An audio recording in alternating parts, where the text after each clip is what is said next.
معزز سامعین کرام، دنیا کا ہر مسلمان جانتا ہے اللہ تبارک تعالی نے اس دنیا کو امتحان گاہ بنایا، آزمائش کی جگہ، امتحان کی جگہ بنایا۔ کلام پاک میں اللہ تعالی نے ارشاد فرمایا، الذی خلق الموت والحیاۃ لیبلوکم ایکم احسن عملا،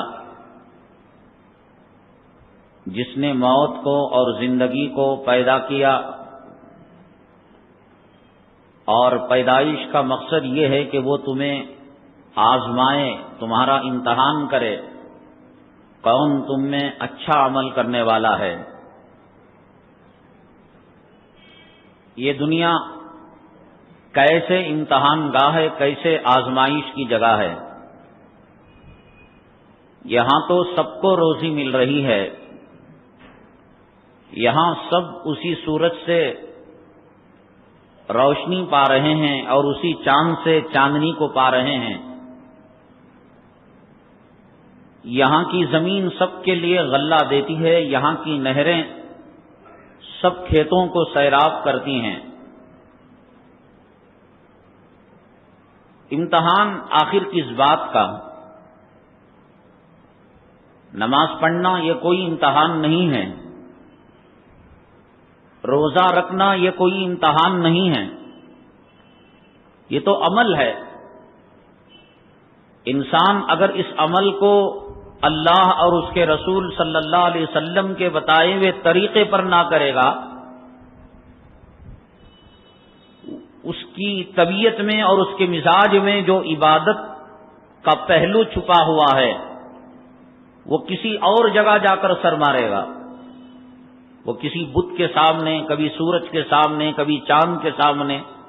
اس لیے کہ انسان کے مزاج میں یہ بات ہے، وہ کسی کو اپنا بڑا تصور کرے، کسی خدا کی پرستش کرے، کسی اللہ کو معبود سمجھے۔ تو کافر بتوں کی پوجا کرتا ہے،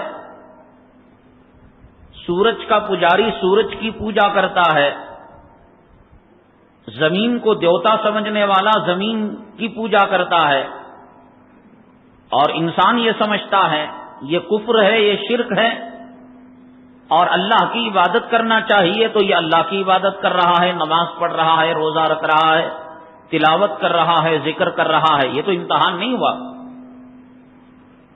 اصل امتحان مسلمانوں کا، مومنوں کا، اہل ایمان کا، اور اللہ اور اس کے رسول اور آخرت پر ایمان لانے والوں کا یہ ہے، اللہ تبارک تعالیٰ نے جن چیزوں کو حرام قرار دیا ہے اس کی طرف وہ پھٹک کر بھی نہ دیکھے۔ روزہ ساری قومیں رکھتی ہیں، یہ اور بات ہے کہ اللہ ان کے روزے کو رد کر دیتا ہے، تو ہمارے روزوں کے بارے میں کیا ضمانت کہ اللہ ہمارے روزوں کو قبول ہی کر لیتا ہے؟ ہمارے پاس جبرائیل علیہ السلام آئے تھے اور انہوں نے بتایا کہ بھئی تم رمضان کے روزے رکھو گے، 29 کے بعد یا 30 کے بعد عید کا چاند نظر آنے کے بعد ہمیں تمہیں قبولیت کی سرٹیفکیٹ دیں گے۔ کیا پتا، یہ تو قبر میں جانے کے بعد اور قیامت میں جانے کے بعد انسانوں کو پتہ لگے گا یہ کتنا کامیاب ہے اور یہ کتنا ناکام ہے۔ ایسے ہی وہ بھی روزہ رکھ رہے ہیں، وہ اپنے طریقے پر نمازیں پڑھ رہے ہیں۔ یہ امتحان ان عبادتوں میں نہیں ہے، امتحان تو اصل یہ ہے کہ یہ قومیں اور مسلمانوں میں بنیادی فرق یہ ہے کہ مسلمان بعض چیزوں کو حلال سمجھتا ہے اور اس کو اپناتا ہے قرآن اور حدیث کی روشنی میں، اور بعض چیزوں کو حرام سمجھتا ہے۔ اللہ نے بتایا یہ حرام ہے، نبی نے بتایا یہ حرام ہے، فقہاء کرام نے بتایا یہ حرام ہے، تو ان سے وہ اجتناب کرتا ہے، بچتا ہے۔ یہی فرق ہے دنیا میں مومنوں میں اور کافروں میں،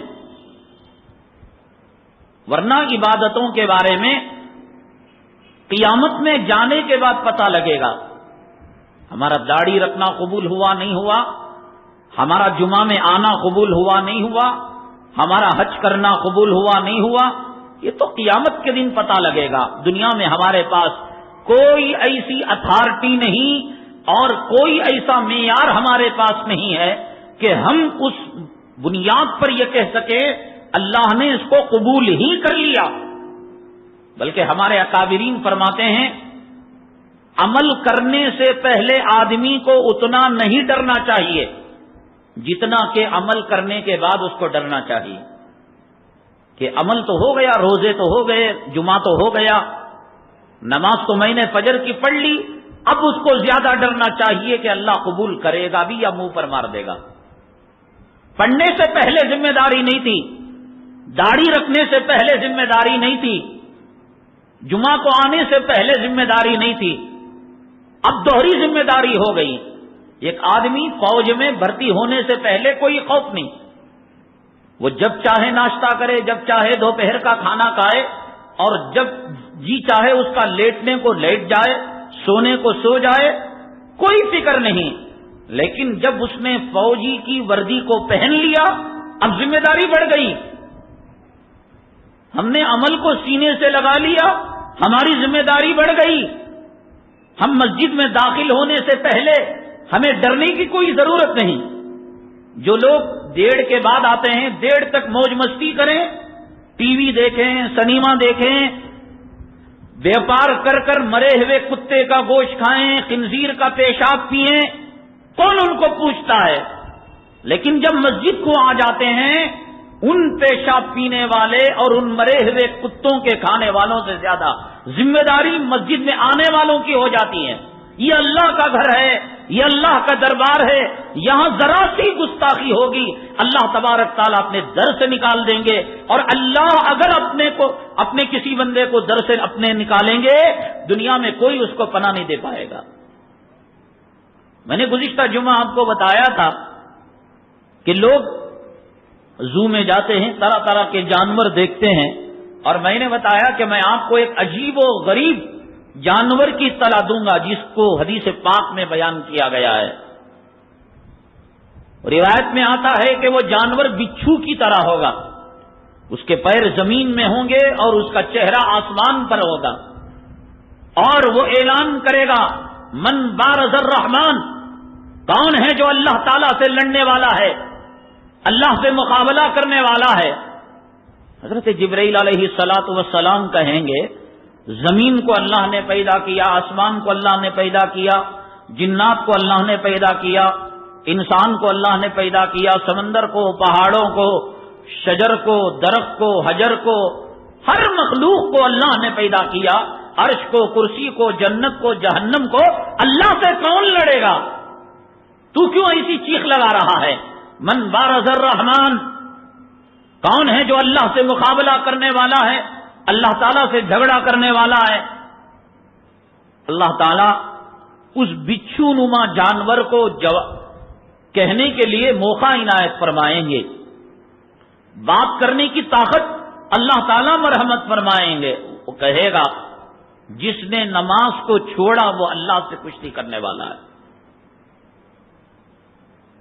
جس نے نمازوں کو چھوڑا وہ اللہ سے کشتی کرنے والا ہے۔ آج جو اللہ سے کشتی کرنے والا ہے ایک ایک کو پکڑ کر میں منہ میں نوالا بنا کر اس کو جہنم کے اندر پھینک دوں گا۔ ارے گھرانوں میں کتنے مردوں میں نماز ہے، کتنی عورتوں میں نماز ہے، کتنے بچوں میں نماز ہے، کتنے بڑوں میں نماز ہے۔ یہ دین کا اہم ترین فریضہ ہے نماز۔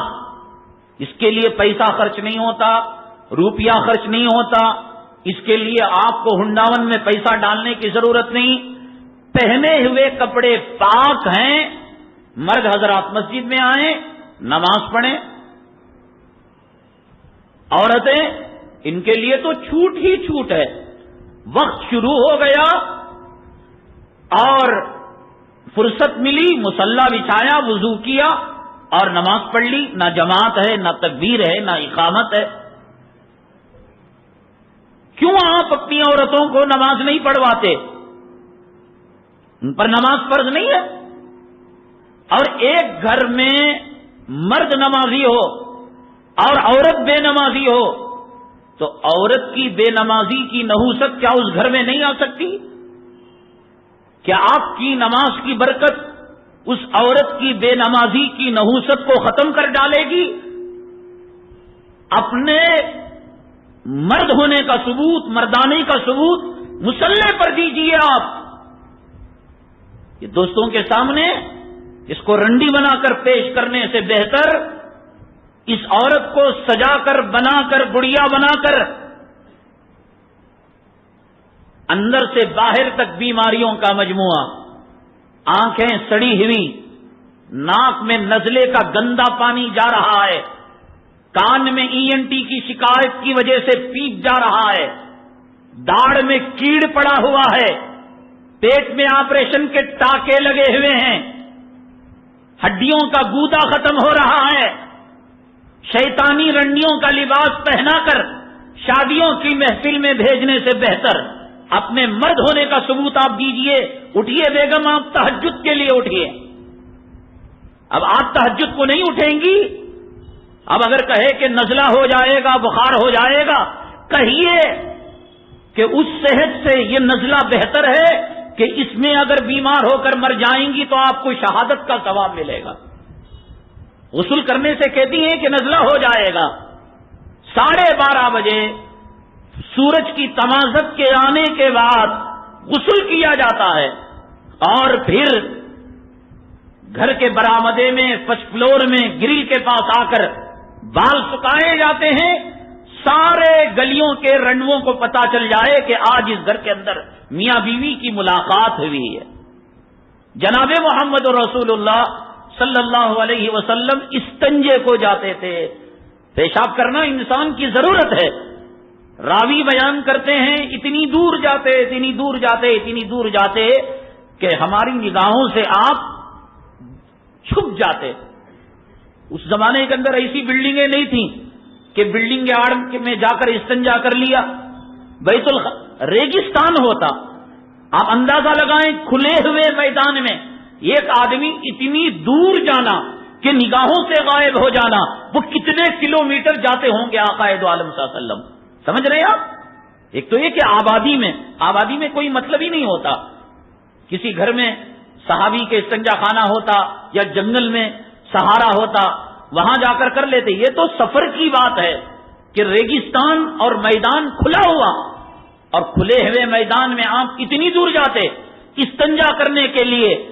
اما عائشہ صدیقہ رضی اللہ تعالیٰ عنہ فرماتی ہیں آقا دو عالم صلی اللہ علیہ وسلم کے آنکھوں میں، مدینہ منورہ اہل عرب کی 2 شیزہ کی آنکھوں میں جو حیا میں نے دیکھی، اس سے زیادہ حیا میں نے آپ کی آنکھوں میں دیکھا ہے. کہاں گئی وہ حیا؟ کہاں گئی وہ شرم؟ غسل کتنے بجے ہو رہا ہے اور اس غسل کی نمائش اہل محلہ کے سامنے کیسے ہو رہی ہے؟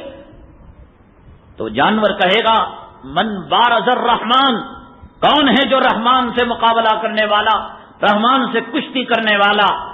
وہ جو آج مردوں جو روح کے غلام بنے ہوئے تھے وہ دیکھتے رہ جائیں گے. یہ جانور ان کو منہ میں لے گا اور ان کو جا کر جہنم میں پھینک دے گا. بیوی سے اگر آپ صحیح معنوں میں محبت کرتے ہیں، اولاد سے اگر آپ صحیح معنوں میں محبت کرتے ہیں، تو یہ محبت نہیں کہ ان کو نماز کے وقت نہ جگائیں، یہ محبت نہیں، یہ دشمنی اور ان کے ساتھ غداری ہے، ان کے ساتھ عداوت ہے، دلی بغض ہے. صحیح معنوں میں محبت ہے. اما عائشہ صدیقہ رضی اللہ تعالیٰ عنہ ہماری ماؤں میں ایک ماں ہیں. جناب محمد رسول اللہ صلی اللہ علیہ وسلم کی ازواج مطہرات میں سب سے زیادہ آقا آپ سے پیار کیا کرتے تھے، محبت کیا کرتے تھے. اما عائشہ صدیقہ رضی اللہ تعالیٰ عنہ فرماتی ہیں آقا مجھ سے بات کرتے تھے اور ہم دونوں ہنسی مذاق کیا کرتے تھے، آپ ہم سے لطف اندوز ہویا کرتے تھے، لیکن جب نماز کا وقت ہوتا اور اذان ہوتی آپ کا چہرہ ایسا بدلتا گویا میرا آپ سے کوئی تعلق ہی نہیں ہے، اجنبی ہیں گویا آپ. یہ آپ اپنے گھروں کے اندر اس بات کا مظاہرہ کریں. برقع پہنے ہوئی ہے عورت، چوٹی کو باہر ڈالے ہوئے ہے، عورت کے بال پردے میں نہیں ہے، یہ بال اگر نماز کی حالت میں 3 سبحان اللہ کہنے کی مقدار میں دکھ جائیں یا دوپٹہ عورت ایسا اوڑے کہ جس میں اس کے بال نظر آتے ہوں تو ایسی حالت میں نماز نہیں ہوتی. بال اس نے چھپائے نماز میں، لیکن کسی طرح بال نظر آ گئے، 3 سبحان اللہ کہنے کی مقدار میں بال نظر آ جاتے ہیں، نماز عورت کی فاسد ہو جاتی ہے، خراب ہو جاتی ہے. تو یہ بال پردہ ہیں، تبھی تو نماز میں نہ دکھانے کا حکم دیا گیا، اور 3 سبحان اللہ کی مقدار میں یہ بال دکھتے ہیں. آپ اپنے مردانہ پن کا ثبوت دیں، عورت کو کہیں کہ یہ بال اس چٹیا کو آپ برقعے کے اندر ڈالیں. بھویں تراشتی ہیں، منع کریں. اللہ کے حبیب پاک صلی اللہ علیہ وسلم نے فرمایا بال کاٹنے والی اور بال کٹانے والی دونوں عورتوں پر اللہ کی اور اللہ کے رسول کی لعنت ہے.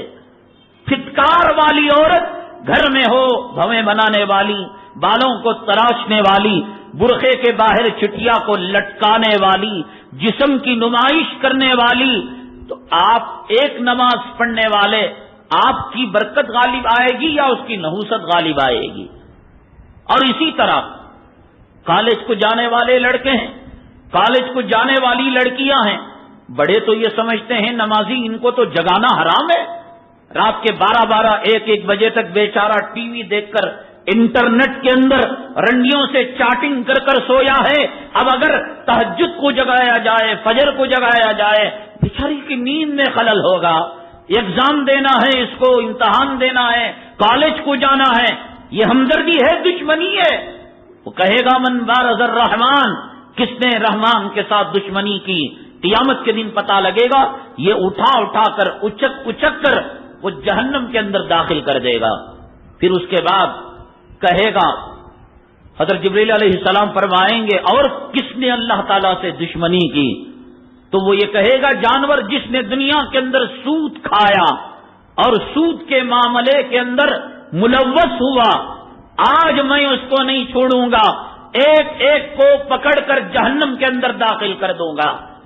حرام چیزیں حرام ہیں، سور بھی حرام ہے، مرا ہوا کتا بھی حرام ہے، پیشاب پینا حرام ہے، پاخانہ کارا حرام ہے، مرے ہوئے انسان کے گوشت کو کھانا حرام ہے، زندہ انسان کے جسم سے نکلے ہوئے خون کو پینا اور اس کے ٹکڑوں کو استعمال کرنا حرام ہے.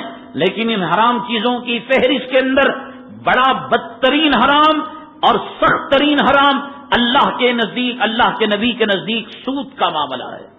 جتنا ناپسند حراموں میں کٹھن حرام، ناپاک حرام، خبیث حرام، بلکہ میں یوں کہوں گا خنزیر کے پیشاب سے بدتر حرام، سور کے پاخانے سے بدتر حرام، اس کے خون سے بدتر حرام اگر کوئی چیز ہے وہ سود ہے.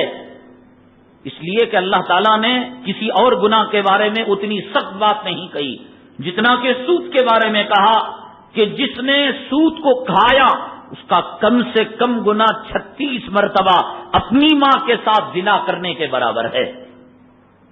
ابھی بچہ بڑا نہیں ہوا کہ صاحب کو پتا نہیں کہ آج اس نے سورج کو طلوع ہوتے ہوئے دیکھا ہے، غروب کو دیکھے گا نہیں دیکھے گا، ناشتہ کیا ہے، دوپہر کا کھانا کھائے گا نہیں کھائے گا، جمعہ کی نماز پڑھی ہے، عصر کی نماز پڑھے گا نہیں پڑھے گا. ہے کسی کو کوئی گارنٹی؟ کیا کوئی بتا سکتا ہے میں بچپنے سے جوانی میں، جوانی سے بڑھاپے میں، غیر شادی شدہ سے شادی شدہ اور بے اولاد سے صاحب اولاد بنوں گا؟ کوئی بتا سکتا ہے اپنی عمر کے بارے میں، اپنی حیات کے بارے میں، اپنی موت کے بارے میں، اپنی روزی کے ختم ہونے کے بارے میں؟ کوئی نہیں بتا سکتا. کتنے ہزاروں لاکھوں مسلمان ہیں جنہوں نے بیمہ کرایا ہوا ہے، انشورنس کرایا ہوا ہے.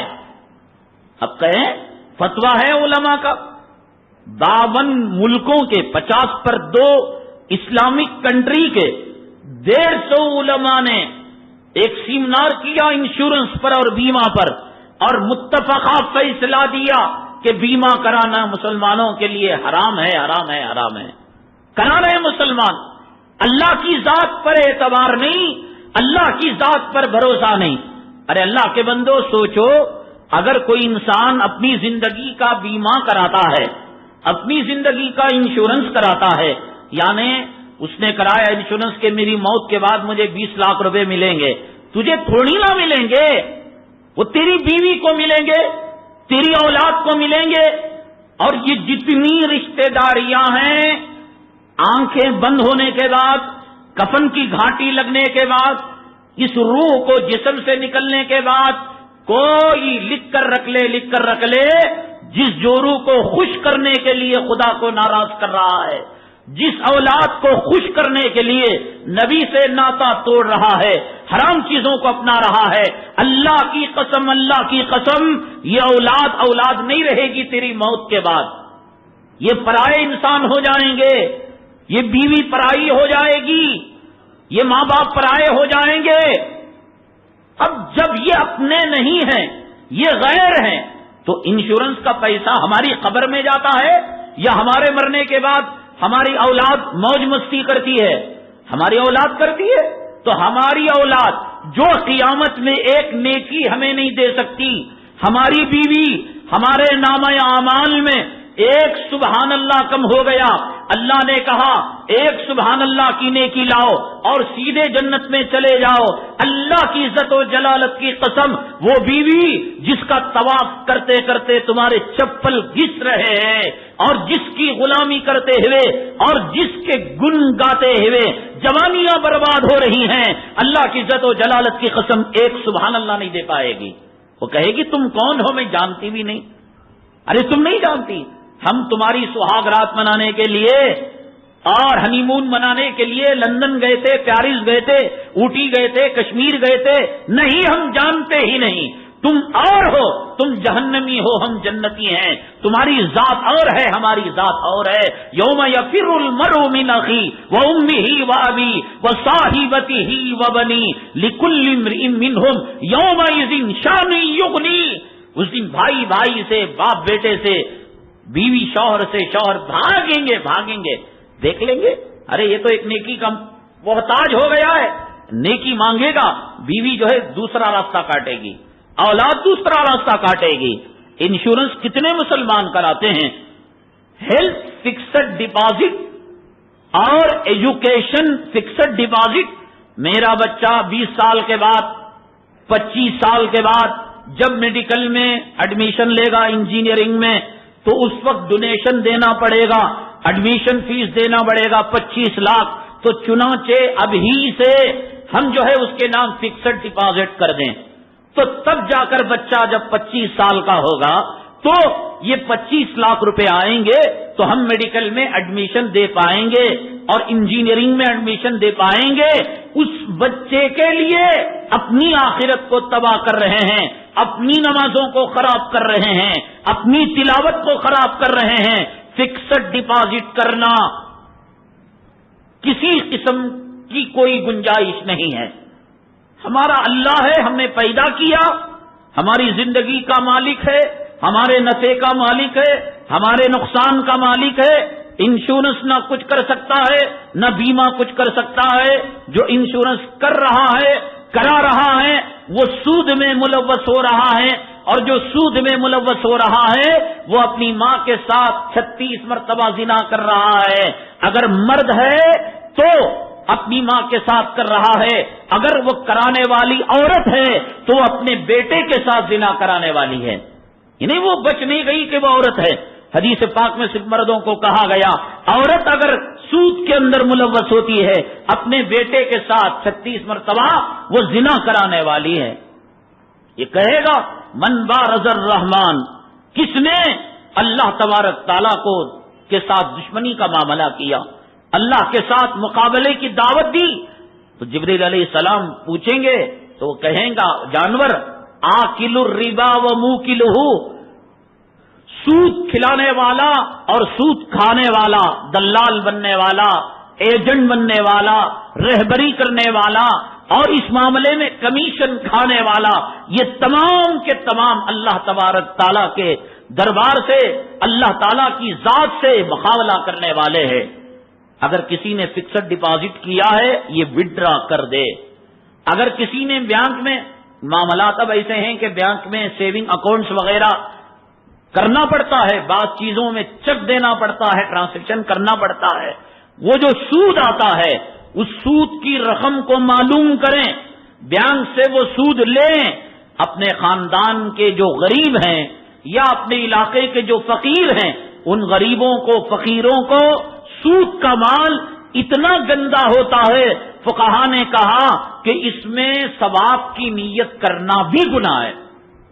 یعنی اگر کوئی آدمی انٹرسٹ کے پیسے کو 100 روپیہ انٹرسٹ ملا سال بھر میں، اس روپیے کو وہ غریب کو دے رہا ہے، دل میں سوچ رہا ہے چلو میں اس کو تو احسان کر رہا، نیکی کا معاملہ کر رہا ہوں، فقہا نے کہا یہ گناہ ہے، یہ احسان ہے اس فقیر کا کہ تجھ پر سے سود اور انٹرسٹ کے وبال کو وہ ہٹا رہا ہے۔ دیتے وقت ثواب کی نیت کرنا بھی جائز نہیں ہے، یہ اتنا گندا مال ہے اور یہ اتنا ناپاک مال ہے۔ اگر کسی کو کوئی مجبوری ہو بینک کے اندر پیسہ جمع کرنے کی تو برابر وہ حساب و کتاب رکھے اور جو سود کی رقم آئے بغیر ثواب کی نیت کے وہ کسی غریب کو دے دے اور فقیر کو دے دے اور ثواب کی نیت نہ کرے۔ اسی طرح جب اسے پوچھا گیا جانور سے اور کون ہے تو اس جانور نے بتایا، یہی چیز مجھے اصل بتانی تھی کہ مسجد میں جو بے ادبی کی باتیں کرنے والا ہے، مسجد کی بے حرمتی کرنے والا ہے، اللہ کے دربار کی بے عظمتی کرنے والا ہے، تو وہ جانور یہ کہے گا میں اس کو پکڑ کر نوالا بنا کر جہنم کے اندر پھینک دوں گا۔ کتنے لوگ ہیں گندے لباس کے ساتھ اللہ کے گھر میں آ جاتے ہیں، بیڑی پی کر آتے ہیں، سگریٹ پی کر آتے ہیں، نشے کی چیزیں استعمال کر کے آتے ہیں، بدن سے بدبو جھلکتی رہتی ہے۔ یہ فرشتوں کے آنے جانے کا مقام ہے، اللہ کا دربار ہے، یہاں اللہ تبارک تعالیٰ کی رحمتیں نازل ہوتی ہیں۔ اس دربار کا ادب کرنا ہر مسلمان پر لازم ہے اور ضروری ہے۔ یا بنی آدم خذوا زینتکم عند کل مسجد، اے آدم کے بچوں اگر تم اللہ کے دربار میں آؤ، مسجد میں آؤ، زیب و زینت کے ساتھ آؤ، عطر لگا کر آؤ، بہترین کپڑے پہن کر آؤ، بدبو کے ساتھ نہ آؤ، گندگی کے ساتھ نہ آؤ، ایسے کپڑے پہن کر کہ جن کپڑوں کو پہن کر اوروں کے سامنے جانے شرماتے ہو، ایسے کپڑے پہن کر نہیں آنا چاہیے۔ انشٹ کر کے آیا ہوا ہے، پیشاب کے عضو کے ایکس رے رپورٹ دکھ رہی ہے، پاخانے کی جگہ کی یکسرے رپورٹ دکھ رہی ہے، اور پینٹ اتنی چست ہے کہ رکوع میں جاتا ہے، سجدے میں جاتا ہے، پاخانے کا مقام اندر سے نظر آ رہا ہے۔ ایسے لوگوں کو قیامت کے دن حریش نام کا جانور لقمہ بنا کر جہنم کے اندر ڈال دے گا۔ انشٹ کیا ہوا ہے، انشٹ کو نکال دے، پینٹ شرٹ حتی الامکان کوشش کرے کہ اللہ کے دربار میں یہ یہودیوں کا لباس، یہ مشرکوں کا لباس، یہ خدا کے باغیوں کا لباس، یہ خدا کے دشمنوں کا لباس، خدا ان کی طرف اطاعت کی نظر سے دیکھتا ہے، لعنت کی نگاہ سے دیکھتا ہے، دشمنوں کو جہنم کی نگاہ سے دیکھتا ہے۔ ایسے دشمنوں کا لباس پہن کر اللہ کے دربار میں آنا، اللہ تبارک تعالیٰ کے فرشتوں کو اس سے تکلیف ہوتی ہے۔ تو کم سے کم دیکھیں، موبائلوں کے اندر ہر مسجد کے اندر ٹنگا ہوا ہے، موبائل کا استعمال یہاں نہ کریں، سوئچ آف کر دیں۔ موبائل کے اندر گانا بج رہا ہے، موبائل کے اندر میوزک بج رہی ہے۔ اللہ کے حبیب پاک جناب محمد رسول اللہ صلی اللہ علیہ وسلم کے سامنے ایک صاحب نے اونٹنی میں یا بکرے کے گلے کے اندر گھنٹی کو باندھ دیا، جانور کے گلے میں گھنٹی کو باندھا۔ آقا نے فرمایا کہ اس گھنٹی کو نکال دو، اللہ کی رحمت کے فرشتے اس جگہ پر داخل نہیں ہوتے۔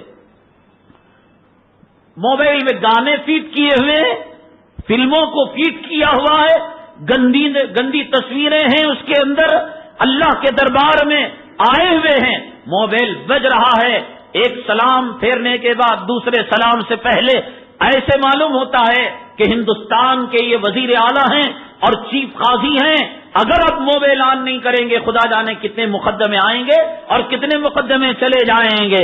یہ اللہ کے عذاب کو دعوت دینے کے مترادف ہے۔ اور یہ جو حریش نام کا جانور ہے، قیامت کے دن یہ جو موبائل بجاتے ہیں مسجد کی چار دیواری کے اندر، جن سے دھن آتی ہے، میوزک آتی ہے اور ناچنے گانے والی رنڈیوں کی آوازیں آیا کرتی ہیں، اللہ تعالیٰ اس حریص جانور کو حکم دیں گے میرے گھر کی اس نے بے ادبی کی ہے، میرے گھر کی گستاخی اس نے کی ہے. اسی طرح آ کر بے وضو نماز پڑھ کے جاتے ہیں کچھ لوگ. اکثر جگہ جمعہ میں گرم گرم پانی نہایا، نہانے کے بعد بہترین نیند آتی ہے، یہاں سکینت کا ماحول، سکون کا ماحول.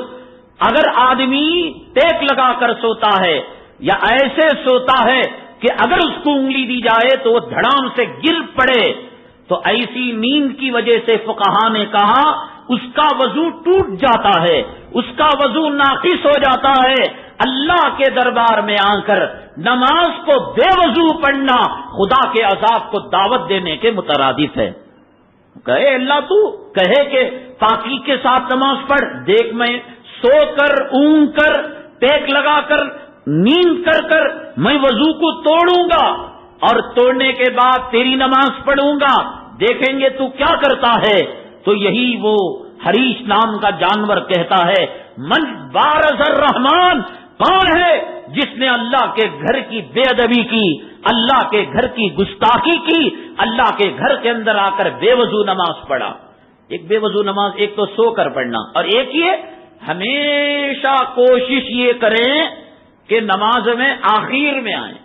یہی ہوتی ہے کوشش. 1:30 بجے ابھی اقامت کہی ہوگی، 1:35 دوسری رکعت چل رہی ہوگی، 1:37 ابھی چوتھی رکعت چل رہی ہوگی. نکلیں گے اپنے باپ کے گھر استنجا خانہ جائیں گے، بیت الخلا جائیں گے. وہاں ان کے جو گرو گھنٹال ہیں، اللہم انی اعوذ بک من الخبث والخبائث، گندے خبیث شیاطین، ان سے وہ مصافحہ کریں گے، ان کو شرمگاہ دکھائیں گے اور پھر آئیں گے. پتہ چلا کہ امام صاحب تشہد میں بیٹھے ہوئے، پٹافٹ وضو کیا، کوہنیاں سوکھی ہوئی ہیں، ایڑیاں سوکھی ہوئی ہیں. حدیث پاک میں آتا ہے جناب محمد رسول اللہ صلی اللہ علیہ وسلم نے ارشاد فرمایا ویل للعقاب من النار، وضو کے اندر جو اعضاء پانی لگنے سے رہ گئے ان اعقاب پر بربادی ہو اور ان سوکھے اعضاء پر بربادی ہو کہ وہ جہنم کے اندر جائیں گے.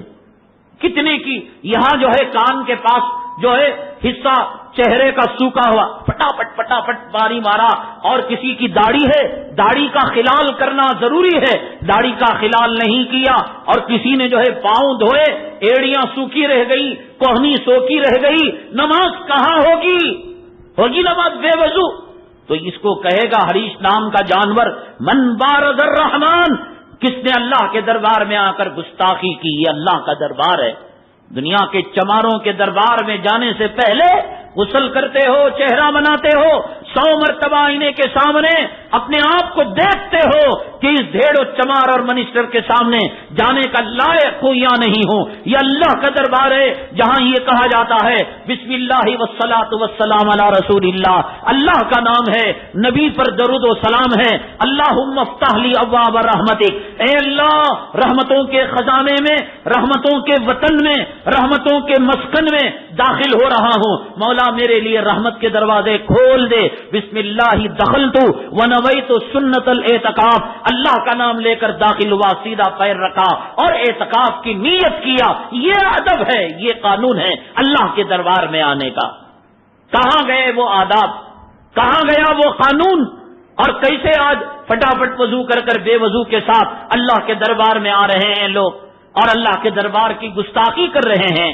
بیڑی کی بدبو زبان سے نکل رہی ہے، پسینے کی بدبو جسم سے نکل رہی ہے، گندے کپڑوں کی بدبو جسم کپڑوں سے نکل رہی ہے، فرشتوں کو اذیت ہو رہی ہے. تو آدمی کو عبادت کرنے سے پہلے اتنا نہیں ڈرنا چاہیے کہ جتنا عبادت کرنے کے بعد ڈرنا چاہیے. مسجد میں داخل ہونے سے پہلے اتنا ڈر نہیں جتنا کہ مسجد میں اے اللہ کا دربار ہے، یہاں فرشتوں کے آنے جانے کی جگہ ہے، کہیں گستاخی نہ ہو جائے، کہیں بے ادبی نہ ہو جائے، کہیں اللہ رسول کے کلام کی بے حرمتی نہ ہو جائے، کہیں نماز کی اندر اللہ تبارک تعالیٰ کی شان کے اندر گستاخی بے ادبی نہ ہو جائے. انسان کو ڈرنا چاہیے، انسان کو خوف کرنا چاہیے. اسی لیے حضرت زین العابدین حضرت علی کرم اللہ وجہہ کے نسل کے آدمی ہیں، خاندان کے. اذان ہوتی تھی بے ہوش ہو جاتے تھے اور جسم پر کپ کپی طاری ہو جاتی تھی، اور جب ہوش آتا پوچھا جاتا حضرت کیوں بے ہوش ہو گئے ہیں، کیوں جسم میں کپ کپی طاری ہو گئی؟ حضرت زین العابدین فرماتے ہیں کہ خدا کا دربار ہے، نہ جانے اس دربار میں میرا انجام کیا ہوگا۔ عدالت کو آدمی کیسے جاتا ہے؟ یہ دنیا کی عدالت کون سی عدالت؟ یہاں گواہ بکتا ہے، یہاں قانون بکتا ہے، یہاں جج بکتا ہے، یہاں فیصلے بکتے ہیں، یہاں جھوٹے مقدمے ہوتے ہیں، یہاں جھوٹے فیصلے ہوتے ہیں، یہاں مجبوروں معصوموں کو جو ہے سزائے قید سنائی جاتی ہے۔ الیس اللہ باحکم الحاکمین، اللہ کہتے ہیں کہ میں حاکموں کا حاکم نہیں ہوں، میں قاضیوں کا قاضی نہیں ہوں، میں شہنشاہوں کا شہنشاہ نہیں ہوں، میرے دربار کا ڈر کیوں نہیں، میرے دربار کا خوف کیوں نہیں؟ یہ دنیا جو دار الامتحان ہے، یوں نہیں ہے کہ ہم مسجد میں آئے اور ٹھونگ مار کر چلے گئے، رمضان میں بھوکے پیاسے رہے، تراویح کو پڑھ لیا، سحری کر لیا، افطاری کر لیا۔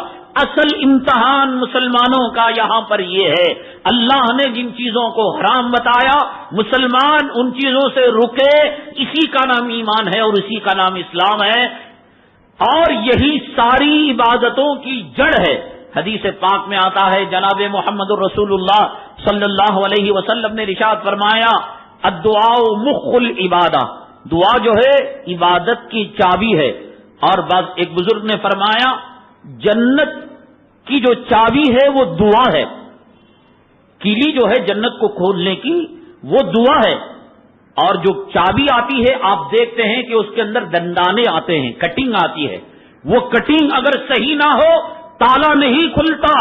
ہمارے علماء نے بزرگان دین نے فرمایا، دعا تو جنت کی چابی ہے، لیکن صرف چابی ہو جانا، کیلی ہو جانا قفل کے کھلنے کے لیے ضروری نہیں، اس قفل میں اور اس چابی میں تال میل ضروری ہے، دندانوں کی کٹنگ تالے اور قفل کے برابر ہونی چاہیے۔ تو ہمارے بزرگ نے فرمایا کہ اس چابی کے جو دندانے ہیں، کٹنگ ہیں، وہ رزق حلال ہے۔ اگر رزق حلال ہے تو کٹنگ صحیح ہے، اگر کٹنگ صحیح ہے تو چابی صحیح ہے، اگر چابی صحیح ہے تو تالا کھل رہا ہے، اگر تالا کھل رہا ہے تو انسان کو جنت مل سکتی ہے۔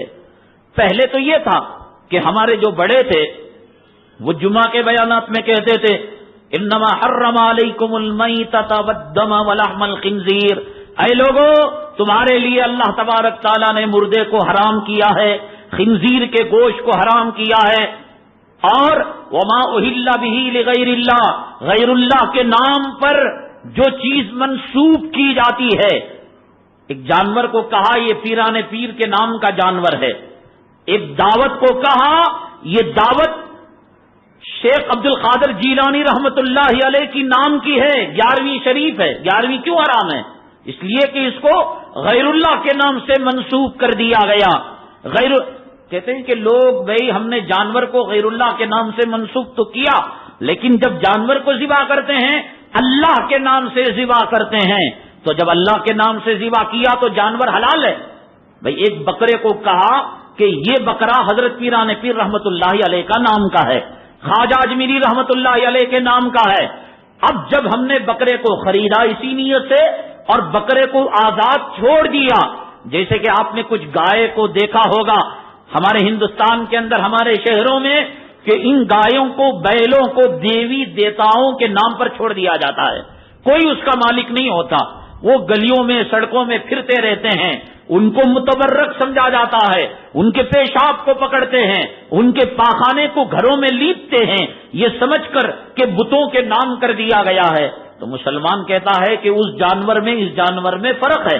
ہم نے ٹھیک ہے کسی بزرگ کا نام تو لیا کہ ان کے ایصال ثواب کے لیے ہے، لیکن جب جانور کو کاٹتے ہیں 11ویں شریف کے لیے اور 12ویں شریف کے لیے تو پیران پیر کا نام لے کر نہیں کاٹتے، خواجہ اجمیری کا نام لے کر نہیں کاٹتے، یہ نہیں کہتے کہ بسم اللہ پیران پیر، بسمی پیران پیر، کہ پیران پیر کے نام سے ہم جو ہے کاٹ رہے ہیں، بسم اللہ ہی اللہ اکبر بول کر، انی وجہتو پڑھ کر۔ دیکھیے یہ دھوکہ دیتے ہیں۔ اگر میں آپ کو بتاؤں، اگر دنیا میں کوئی آدمی کتے کو پکڑ کر بسم اللہ ہی اللہ اکبر پڑھ کر کاٹے، کتا حلال ہوگا؟ کیوں حلال نہیں ہوگا؟ ہم تو اللہ کا نام لے رہے۔ تو آپ جواب یہ دیں گے کہ وہ جانور پہلے ہی سے حرام ہے. تو یہ بکرا حلال تھا. جس وقت اس بکرے کو غیر اللہ کے نام کر دیا گیا اسی وقت یہ بکرا کتے کی طرح حرام ہو گیا.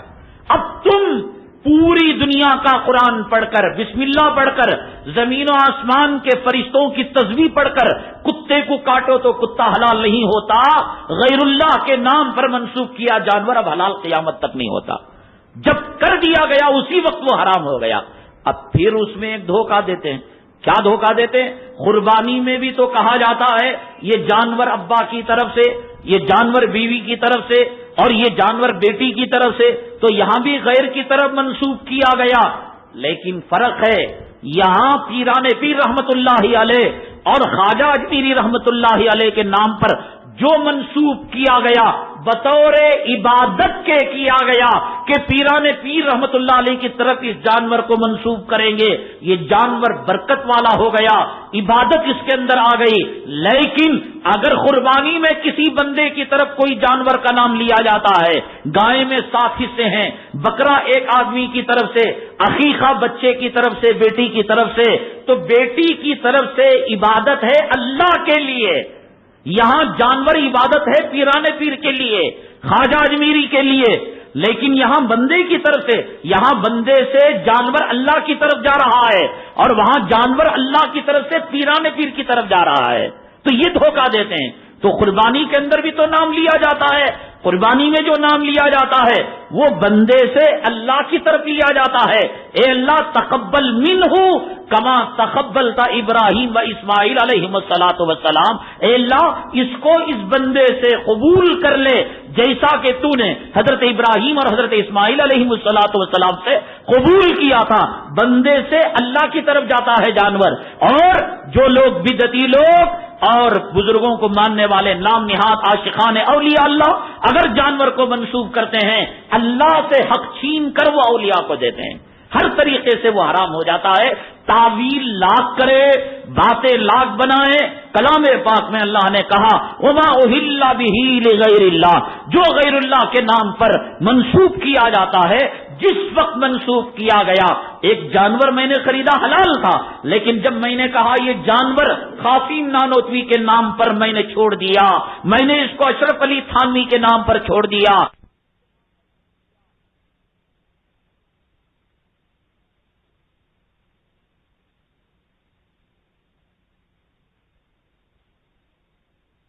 پر چھوڑا، اسی وقت خراب ہو گیا.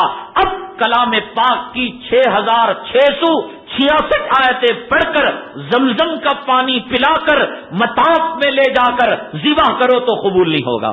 مدینے میں لے جا کر کرو تو وہ حرام ہے، حرام ہو گیا. جیسے کتے کو کوئی اللہ کا نام پڑھ کر ذبح کرے وہ حلال نہیں ہوتا، ایسے یہ بھی حلال نہیں ہوتا. تو پہلے جو لوگ بیان کیا کرتے تھے وہ یہی قرآن پاک کی آیت پڑھتے، حلال و حرام کا بیان ہوتا. اس زمانے میں جہالت تھی، نادانی تھی، لیکن لوگوں کے دلوں میں خدا کا خوف تھا، اللہ کا ڈر تھا. تو اس سے معلوم ہوتا ہے کہ لوگ دین کا نام لے کر دین پر ڈاکہ ڈال رہے ہیں. نام دین کا اور ڈاکہ دین پر ڈال رہے ہیں. عورتیں حج کو جاتی ہیں، غیر محرم کام، محرم کے بغیر سفر کرنا، عورت کا اپنے محرم کے بغیر سفر کرنا حرام ہے. سفر شرعی حج بیت اللہ کا ہو اس پر حج فرض ہی نہیں ہوتا.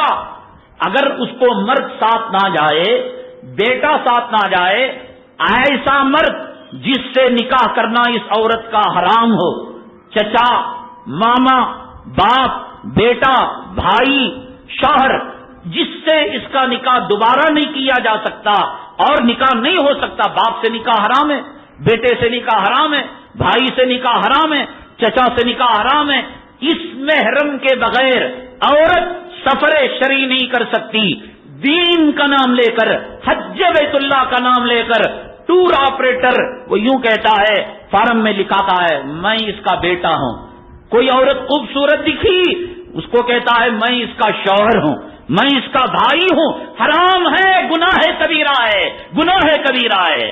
اگر کسی کو اپنی بہن بتاتا ہے، اگر کسی عورت کو کہتا ہے یہ میری بہن ہے، یہ کیوں حرام ہے؟ یہ اس لیے حرام ہے اس کی ماں کے پاس اس کا باپ جا کر زنا کیا اور ملاقات کیا، پیٹ میں نطفہ ٹھہرا اور پھر یہ پیدا ہوئی تو یہ اس کی بہن بنی، یہ اس کا ترجمہ ہے. لیکن جا رہے حج کے نام پر ڈاکہ ڈالا جا رہا ہے.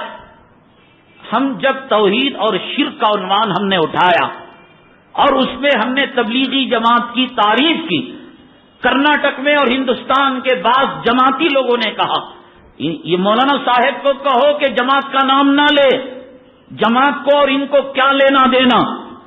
ہم نے کہا تعجب ہے، مولانا الیاس صاحب رحمۃ اللہ علیہ دیوبندی، حضرت انعام الحسن صاحب رحمۃ اللہ علیہ دیوبندی، حضرت مولانا یوسف صاحب رحمۃ اللہ علیہ دیوبندی، اگر وہ نہ پڑھتے مدرسے میں، اگر وہ دیوبند میں تعلیم نہ پاتے، اس تبلیغ کے نقطے کا نام و نشان ہندوستان میں نہ ہوتا. یہ فیض ہے دارالعلوم دیوبند کا، یہ فیض ہے ہمارے اکابرین کا. لیکن جب اس قسم کی باتیں آتی تو ہمیں تعجب ہوتا. جب ہم ان لوگوں کی وکالت کر رہے ہیں، سپورٹ کر رہے ہیں، تو ان لوگوں کو ہماری تعریف کرنا چاہیے. لیکن یہ لوگ کہنے لگے کہ کبھی انہوں نے 3 دن نہیں نکلے، کبھی چلہ نہیں نکلا، تو ان کو کیا حق ہوتا ہے تبلیغی جماعت کا نام لینے کا. مولانا زکریا صاحب رحمۃ اللہ علیہ، جن کی فضائل اعمال کو بغل میں مار کر تبلیغی جماعت ساری دنیا گشت کرتی ہے، کوئی ثابت کر دے کہ حضرت ایک دن کے لیے اللہ کے راستے میں نکلے، کوئی ان کو تبلیغی جماعت سے نکالے گا؟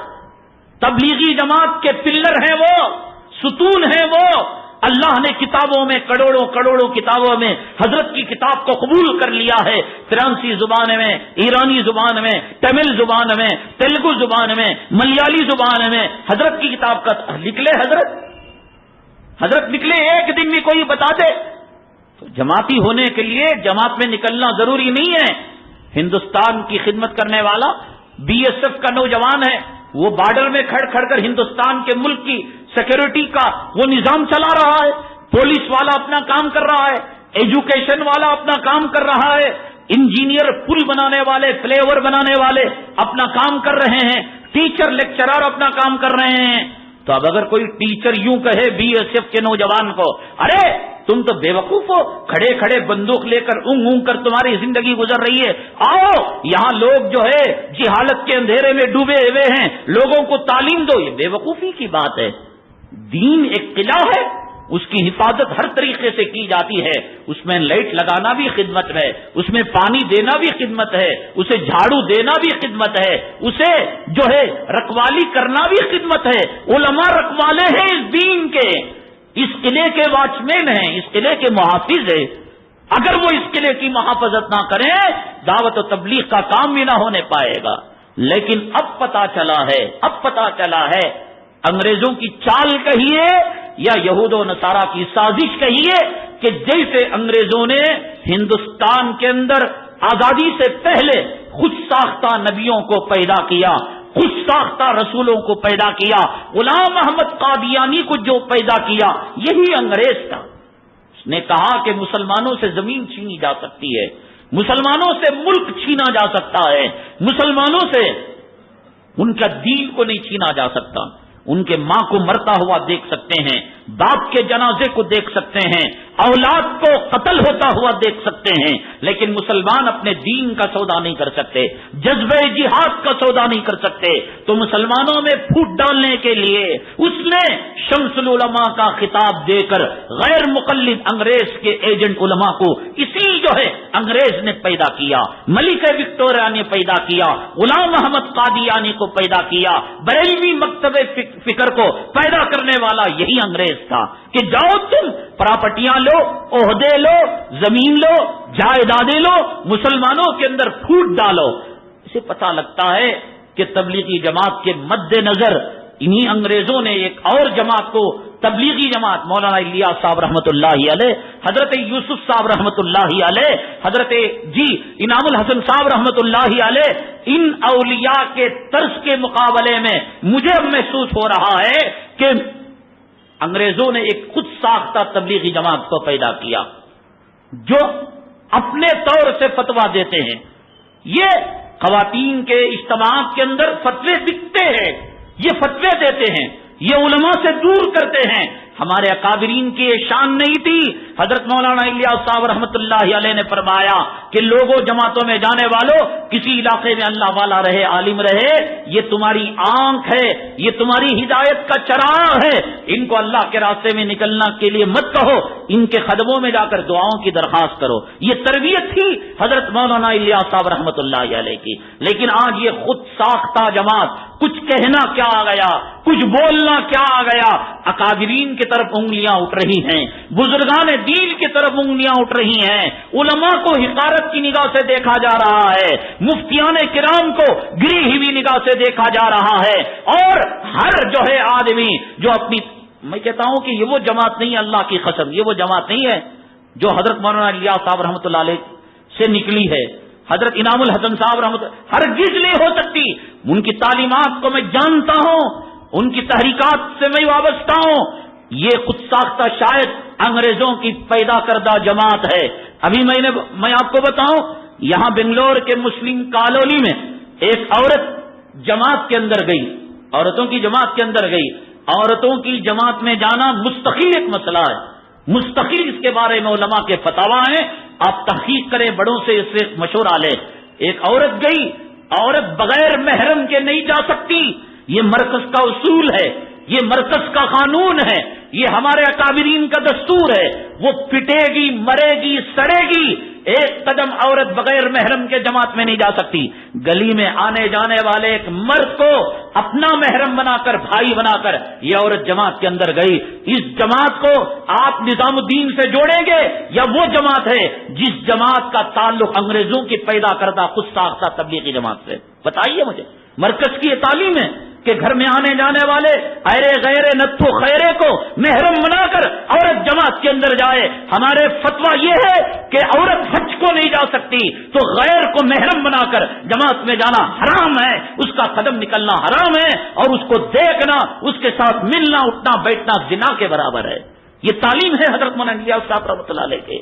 پھر آئی وہ لوٹ کر, آنے کے بعد اس نے کہا کہ ان کے گھرانے میں 11ویں شریف کی دعوت تھی, تو اس نے کہا کہ ہم جو ہے اپنے بڑوں سے مشورہ لیں گے, بڑے جو کہیں گے ہم اس پر عمل کریں گے. فون کیا اپنے امیر کو یا امیرن کو, تو اس نے یہ کہا کہ اگر 11ویں کو چھوڑ دو گے, پور کی فاتحہ کو چھوڑ دو گے, ان کے رسوم و رواج سے الگ ہو جاؤ گے, تو دین کی بات ان تک کون پہنچائے گا؟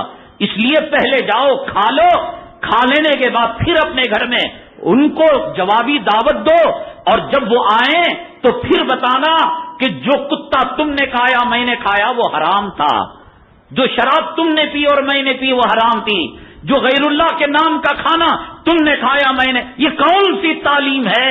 یہ کون سا فتویٰ ہے؟ وما اہل بہ لغیر اللہ, غیر اللہ کے نام سے جو منسوب حرام ہو جاتا ہے, یہ تبلیغ کا طریقہ. ایک ہندو مجھے بلاتا ہے اور کتے کی دعوت ہے, سور کا گوشت پکایا گیا ہے, اور میں یہ کہوں کہ اگر میں اس کی دعوت کو قبول نہ کروں تو دین کی بات اس تک کیسے میں پہنچاؤں؟ تو دعوت کو قبول کرنے کا یہی طریقہ کہ دین کی بات پہنچانے کا یہی طریقہ کہ اس کے کتے کی دعوت کو میں قبول کر لوں, اس کے خنزیر کے گوشت کی دعوت کو میں قبول کر لوں. کہاں سے لاتے ہو فتویٰ؟ کون تمہیں اتھارٹی دیا ہے؟ کون تمہیں مفتی بنایا ہے؟ یہ کیوں ہیں دارالفتاء؟ یہ کیوں ہیں مدارس عربیہ؟ یہ کیوں ہیں پگڑی والے؟ یہ کیوں ہیں مفتیان کرام؟ آخر یہ کس مرض کی دوا ہیں؟ انگریز جو امریکہ کے کتے ہیں, جو مدارس عربیہ کو دہشت گردی کا اڈا کہتے ہیں, ان کے مدارس عربیہ کو دہشت گردی کا اڈا کہنے میں اور خود ساختہ فتوے بنانے میں کیا فرق ہے مجھے بتاؤ. تو مجھے لگتا ہے کہ ہر جماعت کے مقابلے میں جیسے نقلی جماعت بن رہی ہے, لگتا ہے ایک نقلی جماعت مسلمانوں کے اندر تبلیغ کا سکہ لے کر, مولانا الیاس صاحب رحمت اللہ علیہ کا جھنڈا لے کر, لگتا ہے علماء کی نفرت کے بیچ دلوں کے اندر بونے کا یہ کام کر رہی ہے. ہوشیار رہو, فاحذروہم فاجتنبوا, ان سے دور رہو, ان سے بچ کر رہو. حضرت مولانا الیاس صاحب رحمت اللہ علیہ کی یہ تعلیمات نہیں ہیں. حضرت مولانا انعام الحسن صاحب رحمت اللہ علیہ کی تعلیمات نہیں. حضرت مولانا یوسف صاحب رحمت اللہ علیہ, یہ جو ہمارے شہر کے جو اکابرین ہیں, حضرت مولانا قاسم قریش, ہرگز وہ اجازت نہیں دیتے. لیکن یہ کہاں سے یہ چیزیں پیدا ہو رہی ہیں؟ امت نت نئے فتنوں سے نئی نئی مصیبتوں سے دوچار ہو رہی ہے. دیوبندی عالم ہے، وہ کہتا ہے کہ بھئی تصویر حلال ہے. دیوبند پیدا ہونے سے لے کر اب 1:45 اب تک اس نے کبھی فتویٰ نہیں دیا کہ تصویر حلال ہے. اب کہاں سے کوئی دیوبندی پیدا ہو رہا ہے کہ وہ کہہ رہا ہے کہ تصویر حلال ہے، ویڈیوگرافی حلال ہے؟ یہ دیوبندی نہیں، انگریزوں کی پیدا کردہ ایک نقلی دیوبندی جماعت ہوگی، ایک نقلی دیوبندی جماعت ہوگی جو غیر اللہ کے نام کا کھانا کھاتی ہوگی. تو بہرحال ایسی جماعتیں اگر حقانی جماعتوں کا نام لیں، دیوبند کا نام لیں، مرکز نظام الدین کا نام لیں، ہم نہ تو مرکز پر ایمان لائے ہیں نہ ہم دیوبند پر ایمان لائے ہیں. ہم بچپنے میں کیا پڑھایا گیا؟ آمنت باللہ وملائکتہ وکتبہ ورسلہ. اللہ پر ایمان لائے، اللہ کے فرشتوں پر ایمان لائے، اللہ کی ہم دیوبند پر ایمان نہیں لائے. اگر کوئی دیوبندی غلط بات کہتا ہے ہم ٹھکرا دیں گے. اگر کوئی تبلیغی غلط بات کہتا ہے ہم تبلیغ پر، مرکز نظام الدین پر ایمان نہیں لائے. ہم ایمان نہ مکے پر لائے نہ مدینے پر لائے. مکہ والا کوئی غلط کام کرتا، لوگ کہتے ہیں حج کو جا کر ارے مکے میں لوگ داڑھی مڈاتے، تو اللہ نے کہا کہ تم مکے میں جو کرتے ہو کام وہ کام کرو. ترکت فیکم امرین لن تضلوا ما تمسکتم بہما. میں تمہارے درمیان 2 چیزیں چھوڑ کر جا رہا ہوں. کیا 2 چیزیں؟ مکہ مدینہ. کیا 2 چیزیں؟ مرکز نظام الدین اور دیوبند کا مدرسہ. اللہ نے کبھی نام لیا؟ اللہ کے نبی نے نام لیا؟ کبھی دھوکے میں نہ ہو. اگر کوئی تبلیغ کا جھنڈا لے کر، دیوبند کا جھنڈا لے کر غلط بات کہتا ہے، ہرگز ایسی باتوں میں نہ ہو. کتنے اخبارات ہیں دیوبندی مکتب فکر کے، حضرت اسامہ کو دہشت گرد کہتے ہیں، ملا عمر کو دہشت گرد کہتے ہیں. تو کیا یہ دیوبند کی تعلیم ہے؟ کیا یہ مرکز کی تعلیم ہے؟ اگر کوئی کہتا ہے ہم ٹکرا دیں گے. ہم خدا کی بات کو مانیں گے، ہم نبی کی بات کو مانیں گے. اگر کوئی اخبار کہتا ہے مالیگاؤں کی مسجد میں جو بم دھماکہ ہوا، پربھنا کی مسجد میں جو بم دھماکہ ہوا، گورکھپور کے اندر جو بم دھماکے ہوئے، اور گزشتہ جمعہ حیدرآباد کی مسجد میں، مکہ مسجد میں جو ہوا، مسلمان مان لو گے؟ تم مان لو گے؟ اللہ کے گھر کے اندر اگر کسی کی ری خارج ہو رہی ہو تو ڈرتا ہے مسلمان، شرماتا ہے مسلمان، اپنی ری کو لے جا کر باہر خارج کرتا ہے. پٹے بھی ہم، زخمی ہوئے بھی ہم، برباد ہوئے بھی ہم. اللہ کے گھروں کی بے حرمتی ہمارے آنکھوں کے سامنے. اور نام لے لیا گیا بلال، شیخ بلال تھا، بنگلہ دیش سے آیا تھا کلکتہ کے اندر، اس نے جو ہے سم کارڈ پوری. مان لو گے؟ یہ ہو سکتا ہے کیا؟ اس سے بڑا جھوٹ دنیا میں ہو سکتا ہے؟ اب کہنے والے کہہ رہے، لکھنے والے لکھ رہے. اگر کوئی دیوبندی لکھے، کوئی مرکز والا لکھے تو مان لو گے؟ کمینہ سے کمینہ، زانی سے زانی، شرابی سے شرابی، بدماش سے بدماش، ولد الزنا، زنا کے نطفے سے پیدا ہونے والا بھی اللہ کی قسم خدا کے گھر کے ساتھ کھلواڑا نہیں کر سکتا. یہ لوگ کیا ٹھٹا کر رہے ہیں، مذاق. جمعہ کا وقت، مصلیان، نماز کا وقت، اور ایک مسلمان بم دھماکہ کرے. یہ دہشت بٹھانا چاہتے ہیں، یہ خوف اور ہراس کی لہر یہ دوڑانا چاہتے ہیں. اور دیکھو تم، جب کبھی ہندوستان کے اندر فساد ہوا، چاہے مالیگاؤں کے اندر بم دھماکہ ہوا ہو، یا مکہ مسجد حیدرآباد میں بم دھماکہ ہوا ہو، یا پربھنا میں بم دھماکہ ہوا ہو، یہ سارے بم دھماکے یکساں ہیں. یعنی ان کے اندر آپس میں تال میل ہے. یہ ہندوتوا کی لہر مسلمانوں کے اندر خوف اور ہراس اور دہشت پیدا کرنا چاہتی ہے کہ تمہیں اگر جینا ہے تو ہندوتوا کی لہر میں آ کر جینا پڑے گا، ہماری باتوں کو قبول کرنا پڑے گا، وندے ماترم کو سینے سے لگانا پڑے گا، گاؤں کشی کو ختم کرنا پڑے گا، اور تمہیں متھرا، کاشی اور بنارس کو جانا پڑے گا مکہ مدینہ جانے کے بجائے. جب کبھی فساد ہوتا ہے اور بم دھماکہ ہو، بم دھماکے میں کتنے شہید ہوئے؟ 9 ہوئے، 11 ہوئے، اتنے ہی نا. لیکن اس کے بعد جو رد عمل، ریاکشن پولیس کی طرف سے ہوتا ہے، اس سے 70 گنا 80 گنا زیادہ نقصان پولیس کا ہوتا ہے. یہ کیا ہوتا ہے؟ پولیس ہندوستان میں سیفٹی کے لیے، عوام کو تحفظ دینے کے لیے ہے یا تباہ اور برباد کرنے کے لیے ہے؟ 11 افراد جان بحق ہوئے، مکہ مسجد کے احاطے میں شہید ہوئے. پولیس فائرنگ کے اندر 17-18 مسلمان شہید ہو گئے. اب جواب کیا ہے؟ پتھراؤ ہونے لگا. ہندوستان کی تاریخ ہے یہ ہندوستان کی ازلی تاریخ ہے. کہ عوام کو جب موقع ملتا ہے پولیس پر حملہ کرنے کا تو ایک ایک پتھر پھینکا جاتا ہے جیسے مینا میں شیطان پر پھینکا ہے۔ رشوت خور پولیس، گالیاں دینے والی پولیس، رنڈیوں کو پناہ دینے والی پولیس، رشوت خوری کو عام کرنے والی، چوروں کو پناہ دینے والی، ڈکیتی کو پناہ دینے والی، ملزموں کو اور معصوموں کو، مظلوموں کو قید کے اندر ڈالنے والی اور غنڈوں کو آزاد پھرانے والی پولیس۔ اس لیے لوگ پتھراؤ کرتے ہیں۔ یہ ہندوستان کی ریت ہے، یہ ہندوستان کی تاریخ ہے۔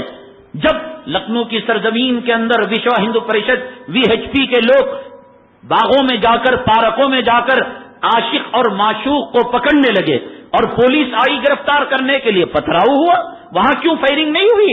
اور جب راج کمار کا یہاں سے ارتی نکلی، یہاں پتھراؤ ہوا، یہاں کیوں فائرنگ نہیں ہوئی؟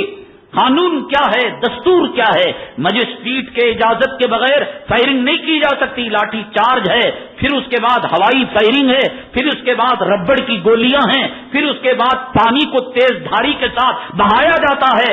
اتنے مرحلوں میں کون سا مرحلہ پار کیا گیا؟ یہ کیا چاہتی ہے ہندوستان کی پولیس؟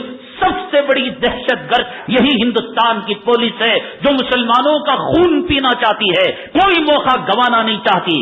اب دیکھ رہے ہیں کہ 13 سال بم دھماکوں کے ملزمین کے نام سے معصوم مجبور مسلمانوں کو وہاں بمبئی کی جیل کے اندر ڈال دیا گیا، اور جنہوں نے گجرات کی سرزمین کے اندر مسلمانوں کی ماؤں کی آبرو کو لوٹا، دکانوں کو جلایا، جنہوں نے دن کے اجالے کے اندر یہ کہا ہم نے بابری مسجد کو توڑا ہے، جنہوں نے اس کی ویڈیو کلپ کو جاری کیا، کہا کہ دیکھو ہم یہاں پر تقریر کر رہے ہیں، دیکھو ہم جو ہے گنبد کو توڑ رہے ہیں، جنہوں نے علل اعلان اپنے جرم کا اعتراف کیا، یہ قصوروار، یہ مجرمین آج جو ہے آزاد پھر رہے ہیں۔ رکشا چلانے والا، ٹھیلے کے اندر اڈلی بیچنے والا، ترکاری بیچنے والا، آج جو ہے اس پر 13 سال اس کی جوروں کو بیوہ کر کر، اولاد کو یتیم کر کر، ماں باپ سے سہارے کو چھین کر 13 سال مقدمے کے بغیر ان کو قیدوں کے اندر، مصیبتوں کے اندر ڈالا جا رہا ہے۔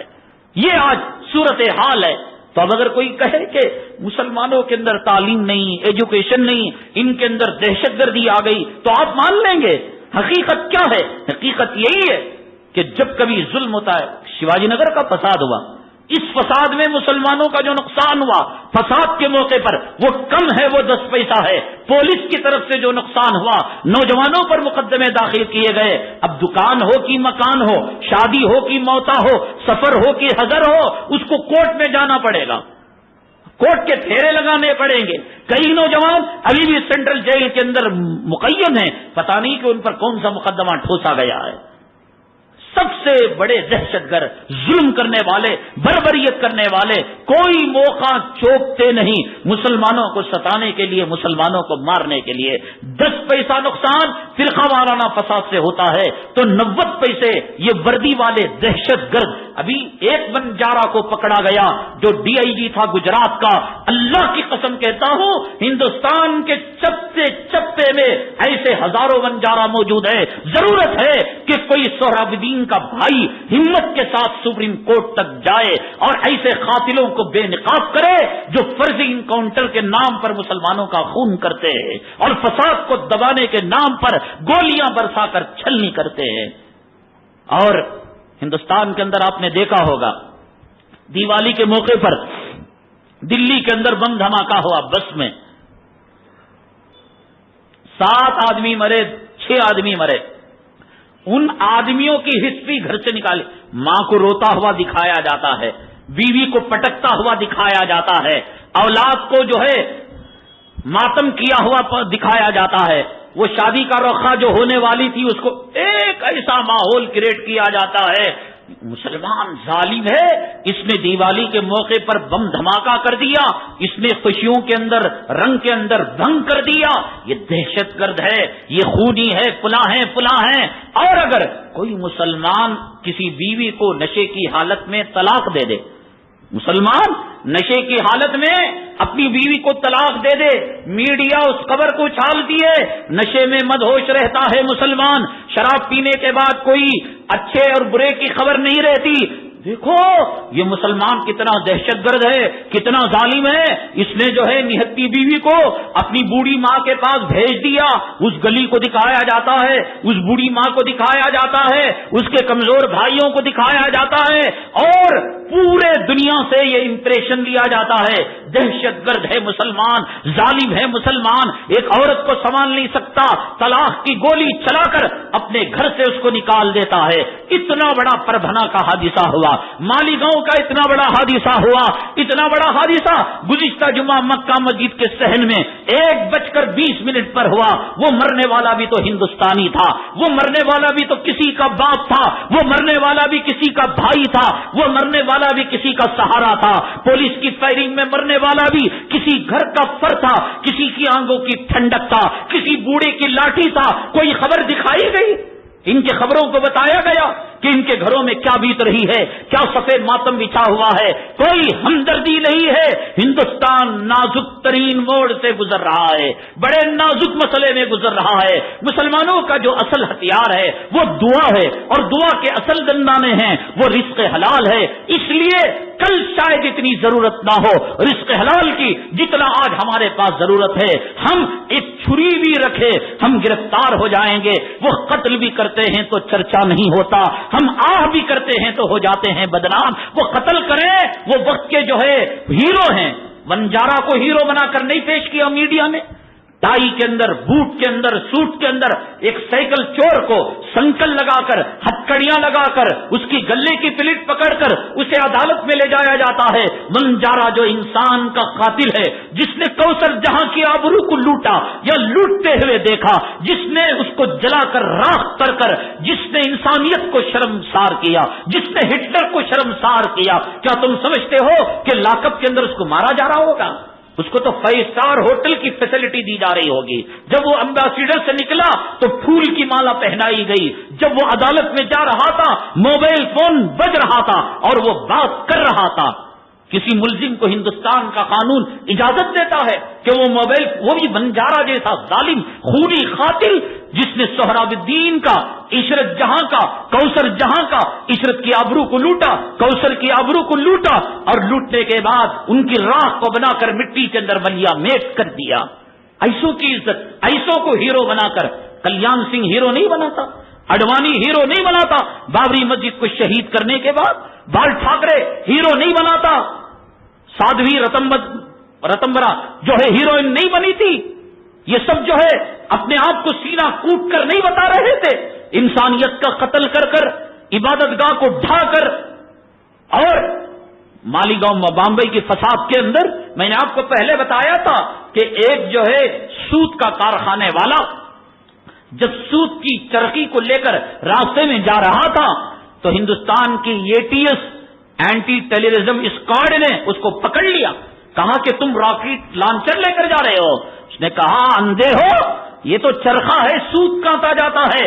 کہا کہ ہمیں تو راکٹ لانچر نظر آ رہا ہے، اب یہ عدالت فیصلہ کرے گی یہ راکٹ لانچر ہے یا سود کاٹنے کا جو ہے چرخا ہے۔ اب اس سے چھینا گیا اور راکٹ لانچر وہاں پر رکھ دیا گیا۔ بڑے بڑے ڈاکٹر اور بڑے بڑے وہ لوگ جنہوں نے پولیس کی مخالفت کی، قربانی کے دنوں میں قربانی دینے کے لیے جو دیسدار آلات رکھے ہوئے تھے، چاقو رکھے ہوئے تھے، چھریاں رکھے ہوئے تھے، ان کو پکڑ کر لے جایا گئے۔ دہشت گرد اپنے گھر کے اندر ہتھیار رکھتے ہیں، اپنے گھر کے اندر یہ جو ہے قتل عام کے سامان رکھتے ہیں، مرغی کاٹنے کی چاقو کو، بکرا کاٹنے کی، اونٹ کاٹنے کی چھری کو انہوں نے کہا کہ یہ اپنے گھر کے اندر تیز دھار تلوار رکھتے ہیں۔ اور جو سادھوی رتمبرا ڈانس کر رہی تھی، رقص کر رہی تھی، جس کے رقص کو دکھایا گیا میڈیا کے اندر بابری مسجد کی شہادت کے موقع پر، وہ کوئی مجرم نہیں ہے، وہ کوئی ملزم نہیں ہے۔ ہماری ماں اور بہنوں کی آبرو کو لوٹنے والے کوئی ملزم نہیں، مجرم نہیں۔ ایک رات کے اندر 150 مسجدوں کو شہید کرنے والے اور اسے آگ لگانے والے وہ فخر کے ساتھ کہتے ہیں بہت نازک ترین دور سے ہندوستان گزر رہا ہے۔ ہم چاقو بھی نہیں رکھ سکتے، ہم ہتھیار بھی نہیں رکھ سکتے، ہم ڈنڈا اور بلہ بھی نہیں رکھ سکتے۔ ہمارے پاس ایک ہتھیار ہے، الوضو سلاح المؤمنین، الدعاء سلاح المؤمنین، الوضو سلاح المؤمنین۔ یہ ہمارے پاس دعا اور یہ ہمارے پاس وضو کا ہتھیار ہے، لیکن یہ بھی رزق حلال کے بغیر قبول نہیں ہوتا۔ ہم یہاں بیٹھ کر لاکھ دعائیں کرے، اے اللہ فلاں جو معصوم ہے مظلوم ہے اس کو قید سے نکال دے، قبول کب ہوگی دعا؟ سجدے کب قبول ہوں گے؟ جب رزق حلال ہو۔ نماز کے وقت میں ہم کاروبار کریں، جھوٹی قسم کھا کر ہم کاروبار کریں۔ کتنے مسلمان ہیں شادیوں میں ویڈیو گرافی کا کاروبار کرتے ہیں، تصویر کشی کا کاروبار کرتے ہیں۔ حضرت عبداللہ ابن عباس رضی اللہ تعالیٰ عنہما کے پاس ایک صاحب آئے اور آ کر عرض کرنے لگے کہ لکڑی میں فوٹو بنانے کا، تصویر بنانے کا، مجسمہ بنانے کا میرا بیوپار ہے۔ حضرت عبداللہ ابن عباس رضی اللہ تعالیٰ عنہما نے فرمایا جاؤ کوئی اور کاروبار ڈھونڈو، اس لیے کہ قیامت کے دن اب تک جم نے جتنی تصویریں بنائی اللہ کہے گا اس میں روح ڈالنے کو۔ کتنے مسلمان شادیوں کے اندر تصویر کشی کرتے ہیں، کراتے ہیں، اللہ قیامت کے دن کہے گا اس کے اندر روح ڈالنے کو۔ مستقل پیشہ بنایا ہو، ایک آدمی واچ بیچ رہا، واچ کے اندر گنیشا کی تصویر ہے، حرام ہے بیچنا۔ اس کے اندر کسی ہیروئن کی تصویر ہے، بیچنا حرام ہے۔ بنیان بیچنا حلال ہے، لیکن جس بنیان کے اندر کسی رنڈی کی تصویر ہو ایسی بنیان بیچنا حرام ہے۔ لکڑی کے اندر کاریگری کرنا حلال ہے، لیکن لکڑی کے اندر تصویر کوئی بناتا ہے وہ حرام ہے۔ ٹائلز کا بیچنا حلال ہے، لیکن ٹائلز کے اندر اگر کوئی کسی رنڈی کی تصویر اور رنوے کی تصویر 4 ٹائلز کو جوڑنے کے بعد آتی ہے وہ بیچنا حرام ہے۔ اور تغروں کا کاروبار کرتا ہے حلال ہے، مکے کے بیچو، مدینے کے بیچو اور سینریز کے بیچو حلال ہے، لیکن اس میں اگر کوئی تصویر کی بیچتا ہے تو حرام ہے۔ تو آج ہمارے پاس ڈیفنس کے لیے، حفاظت کے لیے نہ ملٹری ہماری ساتھ ہے، نہ پولیس ہمارے ساتھ ہے، نہ پارلیمنٹ ہمارے ساتھ ہے، نہ ہندوستان کی عوام ہماری ساتھ ہے۔ اللہ نے پہلے ہی ان کو کہہ دیا یہ تمہارے دشمن ہیں۔ لا تتخذوا اليهود والنصارى اولیاء، یہود و نصارہ کو دوست نہ بناؤ، بعضهم اولیاء بعض، وہ آپس کے دوست ہو سکتے ہیں، تمہارے دوست نہیں۔ لا يتخذ المؤمنون الكافرین اولیاء من دون المؤمنین، یہ کافر تمہارے دوست نہیں ہو سکتے، یہ پہلے ہی دشمن ہے، اللہ نے ڈکلیئر کر دیا۔ اب ہمارے پاس ایک سہارا ہے سجدوں کا، ایک سہارا ہے دعا کا، ایک سہارا ہے اللہ تعالیٰ سے مانگنے کا، اور اس کے اندر طاقت آئے گی، اس کے اندر جان آئے گی اسی وقت آئے گی جب ہمارا رزق حلال ہو۔ میں نے بتایا تھا کہ رزق حلال میں برکتیں برکتیں اور رزق حرام کے اندر نحوستیں نحوستیں۔ میں نے آپ کو بتایا رزق حلال کی برکتیں ایسی ہیں کہ آدمی کے عقل کے دروازے کھل جاتے ہیں، اور رزق حلال کی نحوستوں سے انسان کی عقل پر پردے پڑ جاتے ہیں۔ ایک حرام ہے، غیر محرم کے ساتھ سفر کرنا حرام ہے، لیکن حج کا سکہ لگا کر، تبلیغ کا سکہ لگا کر لوگ کرتے ہیں، یہ رزق حرام کی نحوست ہے، یہ رشوت کی، یہ سود کی، یہ حرام کمائی کی نحوست ہے۔ ایک کھلا ہوا حرام انسان کو حلال نظر آنے لگتا ہے۔ لباس نظر آ رہا ہے عورت کا جس میں سینہ جھلک رہا ہے، کمر دکھ رہی ہے، پنڈلیاں دکھ رہی ہیں۔ فقہاء نے کتابوں میں لکھا ہے کھیت ہیں دو طرف، رائٹ میں لیفٹ میں، دونوں کھیتوں کے درمیان راستہ ہے، اس کو اردو زبان میں منڈیر کہتے ہیں، پتلا راستہ ہے منڈیر، اس پر عورت چلتی ہے، ضرورت پڑی عورت کو چلنے کی، کھیت میں کام کرنے والی عورت یا کوئی عورت، فرمایا فقہاء نے اس عورت کا سایہ کھیت کے پانی میں جو پڑتا ہے، غیر محرم کو اس عورت کا سایہ پانی میں پڑنے والا دیکھنا حرام ہے۔ عورت کا سایہ کھیت کے پانی میں پڑے، غیر محرم کو دیکھنا حرام ہے، شریعت یہ کہتی ہے۔ تو پھر اگر رزق حرام ہو، ایسے گندے گندے کپڑے پہنا کر سمجھے گا میں بچی کو ماڈرن بنا رہا ہوں، ترقی یافتہ بنا رہا ہوں، عقل کے دروازے بند ہو جاتے ہیں۔ میں نے آپ کو بتایا کہ قاضی ایاز رحمت اللہ علیہ کی عدالت میں ایک وہ آدمی تھا جو سارے لوگوں کا قرض لیا ہوا تھا، اور قرض طلب کرنے والے آ گئے، کہا کہ حضرت اس سے قرض دلوائیے، مال دبا کر بیٹھا ہے۔ تو اس نے جواب یہ دیا کہ حضرت میری ایک بلڈنگ بنی ہے جو ہے 5 فلور کی، انشاءاللہ کرایہ آئے گا دے دوں گا۔ پورے لوگ کہنے لگے جھوٹ ہے، جھوٹ ہے، بکواس ہے، یہ تو فقیر ایک نمبر کا مفلس ہے اور ایک نمبر کا بھکاری، اس کو کرایہ کب آئے گا، کب دے گا؟ تو وہ جو ہوتے ہیں قاضی اللہ والے ہوتے ہیں، رزق حلال ہوتا ہے، وہ رشوتوں پر پلتے نہیں، اس لیے عقل کے دروازے اللہ ان کے کھولتا ہے۔ اسی لیے حدیث میں کہا اتقوا فراست المؤمن فإنه ينظر بنور اللہ، مومن کی فراست سے بچو، وہ اللہ کے نور سے دیکھتا ہے۔ حرام لقمہ ہوگا، حدیث پاک میں آتا ہے جب تک حرام لقمے کا اثر جسم میں رہے گا اس وقت تک اللہ کی لعنت اس پر آتی رہے گی. اللہ کی لعنت آئے گی، دعائیں قبول ہوگی. اللہ کی لعنت آئے گی، عقل کام کرے گی، دیوانے کتوں کا کام کرے گا. قاضی عیاض رحمۃ اللہ علیہ نے فرمایا تم نے اپنی زبان سے اقرار کیا یہ مفلس ہے، قلاش ہے، بھکاری ہے، اور شریعت کا دستور یہ ہے کہ جو آدمی قرض دینے سے رہ گیا ہو، مفلس ہو گیا ہو، قلاش ہو گیا ہو، یہ فقہ کا قانون ہے کہ اب اس کو قرض لوٹانا واجب نہیں ہے. تو یہ کہہ کر وہ مقدمہ جیت گیا. اللہ تعالیٰ ایسے باریک باریک چیزوں کے اندر اللہ تبارک تعالیٰ چھوٹی چھوٹی چٹکیوں میں بڑے بڑے مسئلوں کا حل نکلتا ہے. حضرت سیدنا عثمان غنی رضی اللہ تعالیٰ عنہ کے زمانے میں ایک مقدمہ آیا، عورت نے شادی کے 6 مہینے کے فوراً بعد، یعنی 7واں مہینہ بھی شروع نہیں ہوا، اس نے جو ہے بچہ پیدا کر دیا.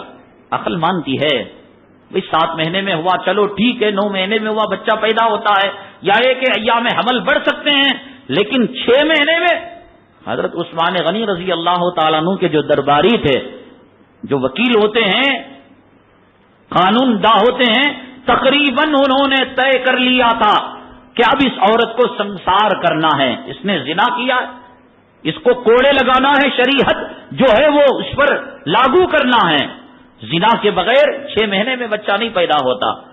لیکن حضرت علی کرم اللہ وجہہ جو رسول اللہ صلی اللہ علیہ وسلم کے داماد تھے، اللہ کے حبیب پاک جناب محمد رسول اللہ صلی اللہ علیہ وسلم نے فرمایا حضرت انا مدینۃ العلم وعلی بابھا، میں علم کا شہر ہوں، اس شہر میں اگر داخل ہونا تو حضرت علی اس کا دروازہ ہے. اللہ نے بڑے علم سے نوازا تھا، بڑی فراست سے نوازا تھا. مہینہ 6 بچے میں بھی ہو اور 6 مہینے کے بچے میں، جو 6 مہینے میں ڈیلیوری بھی ہو اور 6 مہینے میں ولادت بھی ہو، اور قرآن سے حدیث سے ثبوت بھی ہو، وہ بچہ اسی شوہر کا ہے، اسی بیوی کا ہے. حضرت علی نے کلام پاک کی ایک آیت پڑھ کر حدیث کے حوالے سے اس کا ثبوت دیا، اور ایسا ثبوت دیا کہ عقل بھی اس کو تسلیم کرے. حضرت علی کا استدلال کیا تھا ہم اس کو اگلی جمعہ بتائیں گے. اور ہم اگلی جمعہ دیکھیے آپ لوگوں کی ذمہ داری ہوتی ہے، یہ عنوان بڑا اہم ترین عنوان ہے. ہماری نماز، ہمارے روزے، ہمارے حج، ہمارے دوست و احباب میں جو سود میں ملوث ہیں، رزق حرام میں ملوث ہیں، یا یہ کہ حرام کو حرام نہیں سمجھتے. بعض لوگ کہتے حضور کے زمانے کا انٹرسٹ الگ تھا، آج کے زمانے کا انٹرسٹ الگ ہے، وہ سود کی کیفیت الگ تھی، آج الگ ہے. یا یہ کہ ہندوستان اسلامی کنٹری نہیں، یہاں سود کے احکامات جاری ہو. ہر آدمی، اسلام کیا ہے، ایک جو ہے بے زبان کی بکری ہے، جو چاہے اس کا کان پکڑتا ہے. اس لیے آپ کی ذمہ داری ہے، آپ کی وجہ سے اگر کوئی آدمی ہدایت پر آ جاتا ہے، رزق حرام سے بچ جاتا ہے، جتنا ثواب اس کو ملے گا اتنا ہی ثواب آپ کو بھی ملے گا. اس لیے ایسے وہ احباب جو شریعت کے بارے میں، دین کے بارے میں زبان دراز کرتے ہیں اور زبان لڑاتے ہیں، ان کو لے کر آئیے تاکہ حلال کیا ہے، حرام کیا ہے، حلال کی برکتیں کیا ہیں، حرام کی نحوستیں کیا ہے، ان کو معلوم ہو، ان کو پتا چلے. ایک جگہ اچھا کھانا ملتا ہے تو ہم کہتے ہیں بھئی فلاں ہوٹل میں کھانا اچھا ملتا ہے. ایک جگہ اگر ہمیں آخرت کا پتہ لگتا ہے، حلال و حرام کی تمیز ہوتی ہے، تو ہمیں دوستوں کو بتانا چاہیے. انشاءاللہ اگلی جمعہ ایسے حلال کاروبار، کپڑے کا کاروبار حلال ہے، کتنے کاروبار ہیں. آدمی مرغی کا کاروبار کرتا ہے، حلال ہے. گوشت کا کاروبار کرتا ہے، حلال ہے. حلال کاروبار میں نے بتایا پہلے جو بزرگ تھے وہ صرف حرام کو، موتا کو، کتے کو اور خنزیر کو حرام کہتے تھے. آج مصیبت یہ ہے کہ ہمارے حلال میں حرام کی ہزاروں دروازے کھلے ہوئے ہیں. میں اگلی جمعہ بتاؤں گا حلال میں حرام کے دروازے کیسے کھلے ہوئے ہیں، اور ان کو بند کیے بغیر ہمارے سجدے، ہمارے دعائیں قبول نہیں. اللہ تعالیٰ سے دعا ہے اللہم اکفنا بحلالک عن حرامک واغننا بفضلک عمن سواک. اے اللہ رزق حلال ہمیں نصیب فرما، اے اللہ حرام سے ہماری حفاظت فرما، اے اللہ تیرا محتاج بنا موت تک، تیرے علاوہ کسی اور کا محتاج نہ بنا. آمین. واخر دعوانا الحمدللہ رب العالمین.